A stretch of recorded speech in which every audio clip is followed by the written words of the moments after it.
नमस्ते। आज के इस वीडियो में हम विद्याकर्मा के बारे में जानेंगे।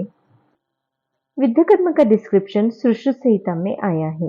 पंचकर्म के 5 प्रोसेस में से दूषित रक्त के लिए रक्त मोक्षण यानी ब्लड लेटिंग प्रोसेस के बारे में बताया है। पर बॉडी में कुछ ऐसी जगह होती है जहां पर ब्लड लेटिंग नहीं कर सकते हैं। उस जगह पर दूषित रक्त बाहर निकालने के लिए विद्याकर्मा के बारे में बताया है। Instrument used in विद्याकर्मा। विद्याकर्मा करने के लिए 26 नंबर की हाफ लेंथ की नीडल का इस्तेमाल किया जाता है। विद्याकर्म को सूचीवेद और वेदन कर्म भी कहते हैं। विद्याकर्म का इस्तेमाल pain management and disease management दोनों में होता है।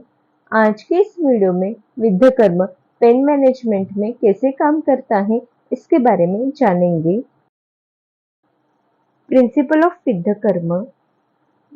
वात दोष पेन के लिए रिस्पॉन्सिबल होता है। जहां पर पेशेंट को पेन होता है वहां पे वात दोष का अवरोध मिलता है। उस जगह पर विद्याकर्म करने से वात दोष का अवरोध कम हो जाता है, जिससे पेन होना भी कम हो जाता है। इसे एक एग्जाम्पल लेके समझेंगे। बलून में हवा भरी हुई रहती है। बलून को जब निडल से प्रिक किया जाता है उसमें की सारी हवा बाहर आ जाती है। इसी प्रकार विद्याकर्म करने से वात दोष निकल जाता है। विद्याकर्म करने से instant and acute pain relief मिलता है। How viddhakarma done. जहां पर पेशेंट को एक्सट्रीम पेन होता है वहां पे कुछ मिनट के लिए नीडल से वेदन करते हैं। आफ्टर विद्याकर्म। विद्याकर्म होने के बाद माइल्ड ब्लीडिंग होती है जो कुछ देर में स्टॉप हो जाती है। How विद्याकर्म work. विद्याकर्म से वहां पर एंडोर्फिन्स एंड एंजाइम्स रिलीज होते हैं जो पेन कम करने का काम करते हैं।